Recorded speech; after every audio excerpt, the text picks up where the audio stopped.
The Philadelphia Eagles, they are going to run and run and run until either they are stopped by Steve Spagnuolo or the game state gets out of control, being them finding themselves in a deficit. Otherwise, they're just going to run a ton. I've got a first graphic here to show you just the difference, if we want to pop that graphic up, from where the 2022 Philadelphia Eagles that last you saw them take on the Chiefs in the Super Bowl. They played the Chiefs in 2023 as well, as Rich is going to talk about, I'm sure, soon. But the 2022 Philadelphia Eagles sit here as one of the most pass-heavy teams over the last 3 years. This is on a yearly basis, each team where they sit. The 2024 Philadelphia Eagles are one of the most run-heavy units in the NFL, not just this year, but over the course of the last 3 years. They love to run the football. They do so early and often. And so what I did is I went back and looked at the last 2 playoff games that the Philadelphia Eagles had, one in 2022 when they lost in the Super Bowl, and then their only game in 2023, and what they did on the ground there. And they came out in those games, although they were much more pass-heavy, as these graphics showed, they came out much more run-focused in those games in the first quarter. In the 2023 wild card game against the Tampa Bay Buccaneers, although they were 60% pass on early downs in the first half, they came out only 50% pass in that game, fell into a very quick 13-0 deficit and had to pivot to the pass game. And that was when DeAndre Swift was the running back number 1. Then you go back to the 2022 Super Bowl where the Philadelphia Eagles took on the Kansas City Chiefs. And against a stronger run defense of the Chiefs, they came out only 53% pass on early downs in the first quarter that year. That was when they were 63% pass on early downs in the first half of games in 2022. So they were much more pass heavy and they came out much more run heavy in that big time game. And now we're seeing this team as one of the most run heavy teams out there. That just tells me they are going to come out and run the football. Some people say, oh, they'll throw some counter punches. They'll come out and pass the ball a little bit early and often to try to loosen up the defense or throw a curveball. Not based on what I've seen them the last couple of years. I think they're going to come out very strong to the ground, stay committed to the ground, work enough Saquon Barkley in there. And then that's when the real cat and mouse game comes in, is that I think they're going to face a lot of third downs. How does Jalen Hurts perform on those third downs against Steve Spagnuolo's defense? And we're going to be talking a lot more about that. Yeah, and I think that we're gonna talk about a ton of like nitty gritty. We're gonna talk about like personnel and stuff like that, and we're gonna talk about Hurts in the passing game and pressure and kind of like talking points that I feel like at least I know Rich and I have done with this Eagles team over and over and over again. But yeah, like ultimately this Eagles offense as it's been designed, kind of the starting point is Saquon Barkley and what they're able to do here. I'm assuming you agree with that, Rich. That's just going to be a large story of what happens in this game. You see Warren there with the pamphlet and the Super Bowl jacket. He's got like the earpiece, and he looks like a coordinator over there, like on the marching the sidelines, in his office there. But you guys pretty much just nailed that, though. I mean, the Eagles have thrown the ball 8% below expectations this season, 9% below expectations on first downs, those early downs, and in the postseason they've been 12%, 11%, and 5% pass rate below expectation. What I'm really interested to see is something we brought up on last week's show, or 2 weeks ago now, because I forget we had the week off with Ray. And I'm very interested to see on early downs and tempo. And tempo is going to be a big theme for me with the Eagles offense, and it has been, because I want to see Jalen Hurts be sped up. But Philadelphia uses a ton of no huddle plays. It's one of the things Kellen Moore has brought over, that and pre-snap motion. They're second in the NFL in no huddle plays, 16.5 per game. And using no huddle, the Eagles are third in the NFL in yards per play, 6.8 yards per play. But when they do huddle up and they don't use no huddle, they fall to 16th in the league in yards per play. This postseason, they've run 55 no huddle plays and they average 7.2 yards per play on no snaps. On their huddle snaps this postseason, 5.5 yards per play. That's 8th among the playoff teams. I'm really curious to see if they transition that and they bring that in, especially early in this game, to kind of to dictate some tempo, coming out of the blocks here. I think your point about third down is interesting there, Warren. Can you expand on that a little bit about how important third down is going to be? Like, if they are able to run the way we think they're going to be able to run, are they going to be able to bypass that at all? Or is this kind of like, they're just not even interested in doing that? You think they're just going to come out and do their thing and play their game? I think they will, because they've done that in prior years. They've taken the ball out of Jalen Hurts' hands in some of these key games that are the big tilt games. They've taken the ball out of Jalen Hurts' hands and they've run it more. And those are the years that they did not have Saquon Barkley there. And those are the years that Jalen Hurts was passing the football a little bit better than he is now. And those are the years that Jalen Hurts was a little bit better when he was pressured, which we'll talk about momentarily. But as it relates to third downs, key statistics here, the Philadelphia Eagles have 236 third down plays that they've run this season. That's the second most in the NFL. The most was the Cleveland Browns, whose offense stinks, obviously, and they are nowhere near the postseason. Then it's the Philadelphia Eagles who are in the Super Bowl. And then it was the New York Giants, whose offense obviously stinks, and they're nowhere near the Super Bowl. So the Philadelphia Eagles, they had one of the higher rates of being forced into third downs. They had one of the lower rates of bypassing third downs. And yes, they ran a lot of plays overall in general because they had the football, but they still allowed themselves to get back into third downs. It definitely was not an intent of Kellen Moore to come out the gates and bypass third downs like some offenses around the NFL that are very successful look to do, where our goal and our objective is to bypass third downs. That's not really what they were trying to do in Philadelphia. And I think there's actually a comment in here from Rick about Spags shutting down the Eagles' run game. And I want to get to that. We're going to jump ahead a little bit here. But I do think that's an important point, because both of you hit on it in both of your previews. And we'll go to you first here, Warren, that the Chiefs' run defense is not maybe as good as the like long-term sample size would suggest, based on what we've seen recently since that Christmas Day game with the Steelers. I believe that was on Christmas Day. That was a long time ago. We'll forgive me if it wasn't, but it hasn't been as good as maybe like if you go over the full season. We've seen them struggle a little bit, but also I think that kind of point, and there's another comment right under that as well about the coaching discrepancy, what we've seen Spags be able to do against very good running games in this exact kind of situation does, I think, raise some questions about how good the Eagles could be in this situation, Warren. Yeah, I mean, the only way I put it is Steve Spagnuolo performs miracles in the postseason as it relates to run defense, and there's no other way that you can look at it.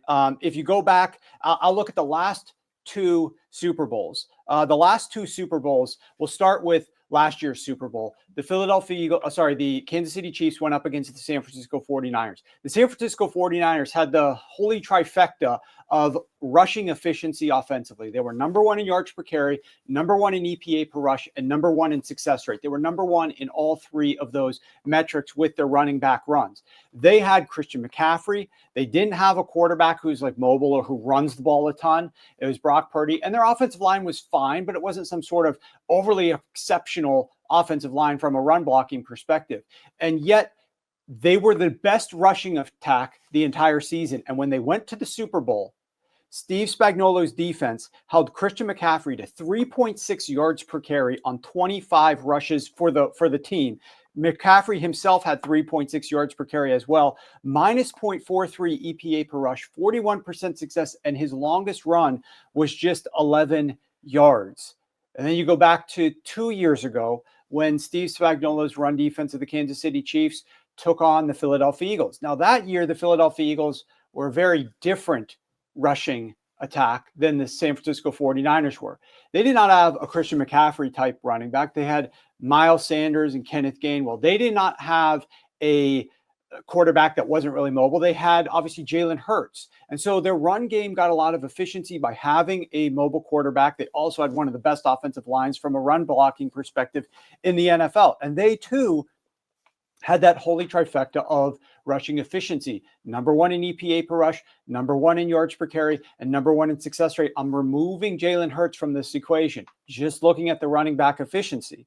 And when they went up against Steve Spagnuolo in the Super Bowl, he completely shut them down. He held Miles Sanders to 7 rushes for 16 yards. That's 2.3 yards per carry, minus 0.38 EPA per rush. Overall, the Eagles running backs had 2.6 yards per carry in that Super Bowl. The very first time that they handed the ball off to Miles Sanders, he lost 1 yard on the ground. And though, like I said a minute ago, they tried to run the football early in that first quarter, they then had to basically abandon it and pivot to the passing game because Jalen Hurts was so much more efficient passing the football than the running backs were when they were running the football. And so that's what ultimately they had to do. So that's where it's going to be the big cat and mouse game. And if we want to talk about like personnel, we can now, but the Eagles are going to have a lot more success running out of 11 personnel against this defense, which is much worse defending 11 personnel runs than they are 12 personnel runs. And Philadelphia has leaned a lot more into 11 personnel. We have to keep in mind that they were down some of their receivers at varying different points of the season, and Dallas Goedert himself. And so the Philadelphia Eagles during the postseason, they're at 81% usage of 11 personnel through the first 3 quarters of games. That was 71% over the last like month or so of the regular season. But there was a nice meaty portion of that season where they were down in like the 60% range of 11 personnel, which is not nowhere near above average or one of the highest in the NFL. But now they've pivoted to being one of the highest 11 personnel teams in the league. And that's where not only Saquon Barkley is having a ton more success running out of 11, but Spags' defense is much worse defending 11 personnel runs. You had a bit about kind of Saquon, and I want to hear your thoughts, Rich, just on Saquon in general. We heard Warren talk about, Spags shutting down the Eagles rushing attack, a couple years ago in the Super Bowl. Obviously, we're in a different place with Saquon Barkley than, Miles Sanders and Kenneth Gainwell. And so it's a different environment. It's different what they're even trying to do here. But I do think like you had some stuff in there about 11 personnel, and not just as Warren laid out in his preview, which he laid out correctly. When they had their guys, that is what the Eagles were trying to do. But this is even like a first half, second half thing. And as you and I have talked about all year, the second half Eagles offense has been different because they just haven't had to throw. And if you look at kind of what they've been able to do, their drop back rate in the second half is the lowest in the league by far, I believe, if I'm remembering correctly. But we might not get to see that this year, right? In this game, right? We expect this game to be competitive. If so, I think Warren's right. We're probably going to see a lot of 11 personnel out of the Eagles. Yeah, absolutely. I think that's what the direction they should at least head in. And, it's interesting when you look at this Chiefs Super Bowl run, and there's just a lot of symmetry, right? Of them facing really good run teams and that Spags has shut down, but they've also had that clear quarterback advantage basically in every Super Bowl, but maybe the one they lost. So, and is that like kind of, what we have in place here again too, but, we do have Saquon as a differentiating factor of like this Eagles offense, versus like the Miles Sanders, Kenneth Gainwell year. And Saquon in general, like it's the explosives, right? It's not just, holding Saquon down. It's like, can you just prevent those like huge plays? I mean, he has the most rushing touchdowns outside of the red zone in an NFL season. I mean, he has 10 rushing touchdowns outside the red zone this year. The Chiefs have 16 touchdowns outside the red zone this season. I mean, Barkley has the most rushing yards on runs of 10 or more yards and the most in a season since Adrian Peterson in 2012. And the Chiefs, again, against 11 personnel, that's why they give up the explosives. Because when you look at like from the top down metrics, even if you want to include this run they've been on where they haven't played the run well, these last 3 games all the starters have played, they still have only allowed a 6.9% explosive run rate to running backs. That's 3rd in the NFL. They only allow 25.7 explosive rushing yards per game to running backs, which is 2nd in the league. But then when you look at under the hood and against these 11 personnel runs, and remember, Barkley has 185 carries with 3 or more wide receivers on the field this season. That's 3rd in the NFL. The Chiefs go to 17th in yards per carry allowed to running backs. Their explosive run rate goes to 9.8%. That's 15th in the NFL.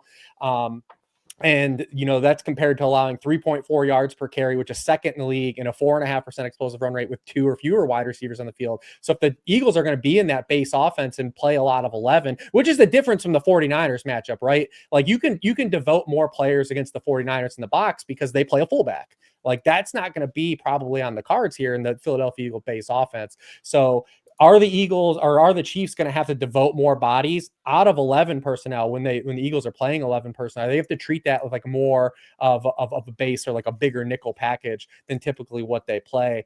The kicker for Barkley is that, he only faces a light box on 40% of his runs with 3+ wide receivers on the field. That's 38th in the NFL. The league average is 48%. So it's going to be a really interesting chess match to see, how much coverage Spags wants to play. And we're going to get like further into that and why they maybe should play more coverage. But if they aren't able to stop the run while playing coverage in this 11 personnel, it's going to be a thing where Spags has to devote more bodies, and that opens up some, another component for like this Eagles passing game, maybe to have more success than we could be expecting on the top down level.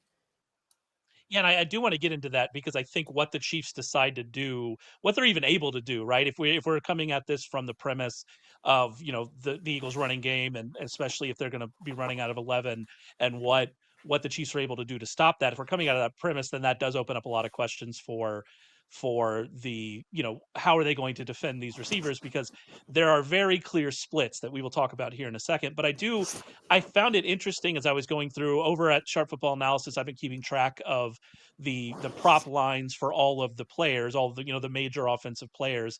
And what I've noticed is Saquon Barkley's lines have been decreasing, which I didn't really expect to happen. I expected, in this game with so much interest in it, so much public interest in it, Saquon Barkley coming off the season that he's had, they set those lines pretty high, and I still just expected people to take the overs because it's Saquon Barkley. We haven't seen that. We've seen those numbers come down a little bit, but as I've read both of your kind of Super Bowl previews here, this does seem like, based off what we've seen the Chiefs recently, based off what we expect the Eagles to do from like a personnel perspective, this seems like a really good spot for Saquon.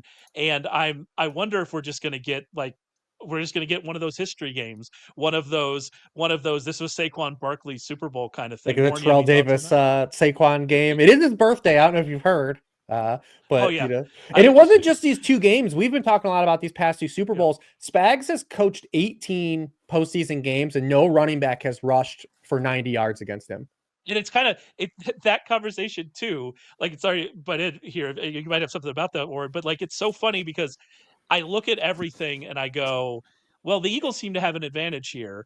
And the Eagles seem to have an advantage here, and the Eagles have an advantage here. But then you go, oh, but the Chiefs have Patrick Mahomes, Andy Reid, and Steve Spagnuolo. So what are they going to do? Like that's what it kind of comes down to in this game. And it's so funny that like if I just trying to go into my head logically, I like the Eagles a lot here, but then ultimately it's just every Chiefs Super Bowl. They don't have Patrick Mahomes. They don't have Andy Reid's been the better coach. Patrick Mahomes has been the better quarterback, and Steve Spagnuolo has been the better defensive coach. Yeah, that's the thing. I think when you're taking on the Chiefs, a lot of people, if the Chiefs, it's just like last year's Super Bowl.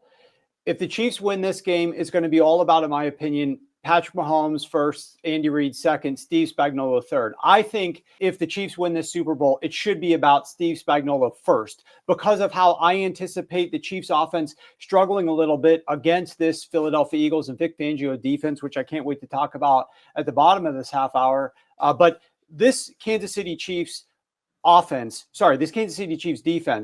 is great defending the pass. And they've been great defending the pass even against some of the elite passing attacks in the NFL. When you look at Steve Spagnuolo's pass defense, when they have gone up against a top 10 passing offense during the regular season, they've faced 248 dropbacks from top 10 pass offenses, which is the fourth highest number. So they've been tested. They rank number 1 in EPA per attempt, number 1 in first down rate, number 4 in yards per attempt, number 7 in success rate and completion percentage allowed. They also rank number 1 in the lowest rate of 10-plus yard completions and number 2 best in lowest touchdown rate allowed. So this Chiefs pass defense has been great. The key to this matchup, in my opinion, although I think that Saquon can have success out of that 11 personnel, and although Steve Spagnuolo has tried to help his run defense a little bit over the last several weeks, it's been falling off a cliff, right? It hasn't been very good. It was better earlier in the season. He tried to load the box a little bit more last week at times against the Buffalo Bills, but the Buffalo Bills, even on 10 running back runs where they were facing 8+ box defenders, absolutely destroyed the Kansas City Chiefs run defense on the ground. Just simply adding an extra body is not going to be enough to slow down this Philadelphia Eagles run offense, in my opinion. But there are things, like I said, he's a miracle worker. There are things that Spags is going to be able to do to try to slow this game down on the ground. Then it just becomes, can they pressure Saquon? Can they pressure Jalen Hurts? And then can Jalen Hurts throw the ball efficiently against whatever coverages Spags looks to deploy here against them?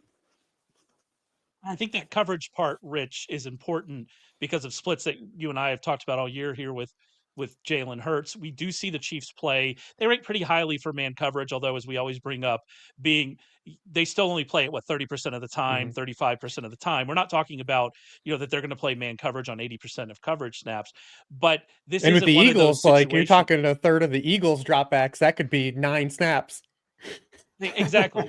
But we are talking about a situation here where it does make sense, to kind of Warren's point, for the Chiefs to amend what they're doing, to change what they're doing, and to game plan because of the splits we see for this Chiefs offense against man versus zone. Yeah, and that's what's going to be the interesting. And I think Spags is probably going to ultimately mix it up. It's going to he's going to pick his spots to try to keep Jalen Hurts and Kellen Moore kind of on their toes. You look at Jalen Hurts. I mean, he has, because of Saquon Barkley and the offense they run. I mean, he has faced the middle of the field, closed. On 55% of his dropbacks. Like, there's usually a guy in the middle of the field in the box when they're dropping back to pass because teams are trying to stop Saquon Barkley. He, as a byproduct, he's been blitzed on 30% of his dropbacks. It's the 6th highest rate in the league. And then, like you said, that kind of aligns with what Spags has done as a top-down level. I do think he's a little bit more, like, he mixes things up. He just doesn't do the same thing over and over. But they play man coverage on 30% of their snaps. It's the 10th highest league. They're second in the NFL in rate of cover zero. We know you're going to get some all-out blitzes eventually. Probably in a crucial spot. And they blitzed 9th overall. And we've talked about Hurts as zone versus man coverage splits and his pressure versus on pressure stuff. But really the thing with Jalen Hurts is when he gets rid of the football, he's still effective. And we saw that in the Washington game. When he's not holding the football and he's the longest time to throw in the NFL, this offense and this passing game can click. And we saw this in the Super Bowl 2 years ago when Jalen Hurts was the best player in the football field in that game. Spags dedicated more to the run. He played more man coverage in that game than they did play in that game last year. And Jalen Hurts had a lot of success throwing the football. And we'll get into some of where his receivers can win and stuff too. But where Spags might be incentivized to still kind of stick with that blitz and kind of playing with the box is trying to get those sacks, right? So no quarterback has been sacked at a higher rate per blitz than Jalen Hurts this season. 13.2% of his sacks. He's taken 19 sacks on blitzes this year. Here's the kicker, though. 16 of those 19 sacks have been when he's held the ball over 2.5 seconds against the blitz. Like, he's trying to extend plays. He's trying to play a little bit of hero ball. When he gets rid of the football, he's great at avoiding those negative plays. And why that is important, and it's something, we talk about all the time, is, sacks or turnovers. The Eagles, when they don't get sacked on a drive, they're 6th in the league in points per drive. When Jalen Hurts takes a sack on a possession, they go to 23rd in the NFL in points per drive. So that's why Spags, and they get to these third downs, he's probably still going to dial up these blitzes, but there might be some incentive to just sack, to play some more coverage and make Jalen Hurts hold the football, because that's when Jalen Hurts is at his worst, when he's holding the football. And I'll let Warren get into some details on some stuff on the man coverage, zone coverage splits. But that's the big thing here is making Jalen Hurts hold the football. And I think that's what Spags needs to do. And he did that against Josh Allen in both matchups. And now Josh Allen is better at sack avoidance than Jalen Hurts, but they did not blitz Josh Allen in either matchup. And last week they only blitzed 18% of the time, or 2 weeks ago in the AFC Championship game. And that's what I think that they're actually going to do. It just depends. Can they stop the run if they're going to play that type of coverage? Yeah. When you look at, Jalen Hurts, we got a graphic here to show you. We might have 2 graphics, I'm not sure, but let's pop up the first graphic where we're looking at Jalen Hurts pressure versus not pressure. And it's pretty amazing the difference between what his EPA is when he is being pressured and what it is when he is being kept clean. If you look at his EPA per attempt, he ranks 37th out of 37 qualifying quarterbacks when he is being pressured, 37th in success rate, 33rd in sack rate, and 32nd in yards per attempt. So you see there graphics that usually show up on the screen. X-axis on the bottom horizontally is EPA per attempt when you are being pressured. So being off to the right is great. Being off to the left is bad. And EPA when you're not being pressured, aka you're kept clean, best is at the top, worst is at the bottom. So a team like the Cleveland Browns, they're terrible in both situations. They're at the bottom left. A team like the Baltimore Ravens, Lamar Jackson has been great in both situations this year. Top right, there's Jalen Hurts over there on the far left. And the next graphic shows just Jalen Hurts himself. If we can rotate to that one. And you can see he's got the worst EPA per dropback this season when he's been pressured, as I just indicated, but also as Rich was mentioning, his sack rate is very high when he's being pressured this year as well. And he's up there in the category of quarterbacks that you shouldn't expect him to be, with Deshaun Watson, with Caleb Williams, with Jameis Winston. So it really doesn't make a lot of sense for the Eagles to allow this much pressure, because their offensive line is good in pass block win rate, but it's because, as Rich was indicating, it's Jalen Hurts holding on to the football too long. And for that reason, Jalen Hurts and the Philadelphia Eagles passing attack this year have massive splits, man versus zone. They're much better throwing against man, and we know that Spags does play man at a top 10 rate. However, it's still only about 30% of dropbacks, so they already play a lot more zone than they do man. He could lean a little bit more into zone, as well as bring some blitzes from the corner, drop back in zone, play a little bit of coverage that creates confusion for Jalen Hurts and forces him to hold on to the football. I think he's going to take a lot more pressure in those situations, and he's going to be pretty bad. And then the last thing here, I don't have a graphic for this one, but the Philadelphia Eagles have played the easiest schedule. If you want to bring us back to full screen, bring me up to full screen. I got a 2 pages I want to show to the camera here. This is the defensive efficiency of opponents that the Philadelphia Eagles have faced this season. And there they are, way down here in the easiest schedule of opposing pass defenses this season, and nowhere close to the second lowest team, which is the Washington Commanders. Just the easiest schedule of opponents. And here's how it looks when you're just looking at it on a week-by-week basis. And you can see where the Kansas City Chiefs are. And for the Washington Commanders to be like one of the best pass defenses that you played surely tells you something, because the Commanders are only decent thanks to an easy schedule themselves. So this is a massive step up in class for the Jalen Hurts-led Philadelphia Eagles passing attack against a defense like what Spags has, against a defense that can bring pressure. I tweeted out earlier today, or posted as the kids say now on X, the stat that quarters 2 through 4, after he has a little time to settle in, Steve Spagnuolo's Chiefs have the 6th highest pressure rate. So they don't bring a ton of pressure in the first quarter. They're kind of feeling things out, and then they make some adjustments, and then quarters 2 through 4, 6th highest pressure rate. And we know that has spelled curtains for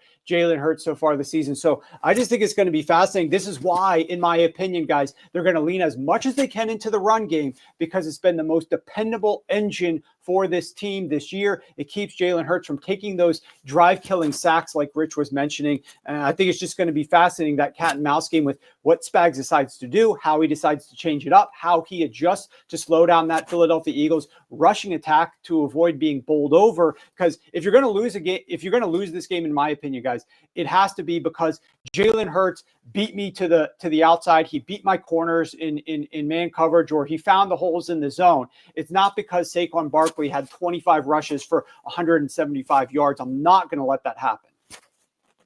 I do want to bring up just a couple of fantasy things here. First, that Eagles schedule thing, that's actually to kind of plug what's going to be happening in the offseason. We did a fantasy strength of schedule right after the in May, right after the schedule was released. And that was one of the things that stood out immediately, was how easy that Eagles schedule was, both for passing and running, but specifically for rushing. And Saquon Barkley took full advantage of that. And so you're not going to take that away from him. But they have had an unbelievably easy schedule. It's one of the reasons we were higher. We're not as worried about Saquon Barkley. That's the kind of stuff's going to continue. So make sure you're sticking around to the website. The other part of it from a fantasy perspective is we've been talking about kind of more like, from a top-down perspective, this man versus zone. And we're going to talk a lot more about Dallas Goedert in the future. A lot of prop stuff with Dallas Goedert. We'll get to that later. But I do think when we're looking at what we're going to get out of A.J. Brown in this game, Rich, what we're going to get out of Devonta Smith, if you're looking at props, if you're thinking about playing, showdown DFS, I do think what Spags chooses to do here is going to play a very large role in which one of those guys ends up really, getting there. And over the past couple games against the Chiefs, it's actually been Devonta Smith. And so it's going to be interesting to see kind of where this ends up. Yeah, the last time these teams played, because people forget they actually played a game last year, not just the Super Bowl, the good game everyone remembers these teams played. There was also a bad game intermixed. Last year, Spags actually chose to shadow Devonta Smith with L'Jarius Sneed when these teams played and roll coverage to A.J. Brown. He only had 1 catch for 8 yards, A.J. Brown, that is.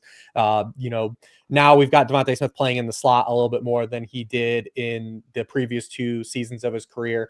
But, you start with the man coverage stuff. If Spags wants to play play aggressive man coverage, that has been like the lights out signal for Arthur Juan over his career. Like he's been the best wide receiver against man coverage since he entered the NFL. That has been the case this year. He's been targeted on 38% of his routes run against man coverage here, over 4 yards per route run. 6 of his 8 touchdowns have come against man coverage. And in the NFC Championship game, it was the same story, right? When you saw Marshawn Lattimore, but he tried to do what you wanted him to do to Mike Evans. He tried to get AJ Brown ejected at a certain point of that game, and it didn't work. Because why aren't you just? I'm telling you, they need to hire me. Just fight him, Marshawn. Like. It could have been beautiful. Could have been the most beautiful playoff moment that we've seen, but unfortunately. But against zone coverage, AJ Brown's target rate goes down to 21.6% of his routes. And the interesting dynamic here too is the Chiefs have adopted some of that Bill Belichickian type take away the opposing team's best offensive player. And that might be Saquon here, but we saw on these teams played last year, it was AJ Brown. And that's been the case this year. And they've got some heavy hitters on their resume this year. So the Chiefs allow 7.2 yards per target to opposing wide receiver ones. That's second in the NFL. They held Jamar Chase to 35 yards earlier in the season. They faced Nico Collins twice. He had 7 catches for 60 yards, 5 catches for 81 yards. Those are guys in the weight class of AJ Brown. And when they've had Jalen Watson and Trent McDuffie on the field this season, they've been absolutely dynamic against outside wide receivers. They've allowed a 51.6% catch rate, 6.2 yards per target to outside wide receivers this season with those 2 guys on the field. But the addition of Kellen Moore has moved Devontae Smith now into the slot more than he has, like I said, the previous 2 years of his career. 23% slot rate, 22% slot rate coming into the season, goes to 46% this season. When the Eagles are in 11 personnel or 3 wide receivers or more, his slot rate goes to 59%. The Chiefs have only allowed 100-yard receiver this season. It was Jerry Jeudy, and it took 14 targets for him to get there. I don't know if any Eagles wide receiver gets 14 targets. That might be 50% of the team targets. But 52% of the catches the Chiefs have allowed to wide receivers this season have come from the slot. That's the highest rate in the NFL. And with McDuffie and Watson on the field, they've allowed 8.2 yards per target and 8.2% touchdown rate to slot receivers. So it does become an interesting dynamic here of if the Chiefs do play coverage in this game, you know, is it more of a Devontae Smith game like it has been the previous 2 times these teams have linked up? So now we're going to pivot. I'm 100% with you. 100% with you on that. I do want to mention, I think you did here, like the other part of that, if we're taking away AJ Brown, we want to take away Saquon Barkley. Like we just keep coming back to the same idea of what the Chiefs should do, right? Like what the Chiefs should do. They should just play coverage. And if we know that, one of the best, if not the best defensive coordinator probably knows that. And I think that we should, a lot of times we throw in when we're trying to make predictions about props and fantasy, as you and I do, Rich, is we build in like, we're going to trust the coaches to do the right thing. And a lot of times that's not what we should do. A lot of times they're just not going to do the right thing. This feels like this is one of those situations where we should just trust them to do the right thing. And if that's the case, then this is really setting. I will up say well we've seen it happen more in the playoffs of us talking about that than in the regular season, where teams tend to do it maybe are like in the throes of the season, not completely calibrating for opponent. But I can think of a couple instances where we talked about, you know, Sean McDermott versus Lamar Jackson and changing his tendency, Spags versus Josh Allen in the AFC Championship game, Dan Quinn versus Jared Goff, right? Like we talked about all these things, and those things happen. Because I said, if we know this stuff, the Steve Spagnuolo knows what's going on. Maybe not Warren. Spags, he might not be smarter than you, Warren, but he's definitely smarter than Rich and I. Oh, so we're gonna trust him. He is a genius. He does not. I mean, I've said this before. My opinion only, if the Bills want to win the Super Bowl, fire Sean McDermott, hire Steve Spagnuolo away from the Kansas City Chiefs. That's the fastest path, in my opinion, to doing it. Somebody has got to get Spags away from the Kansas City Chiefs if the rest of the NFL wants some hope here, because you keep Spags with Reed and Mahomes. I mean, it's been lights out in these key critical moments.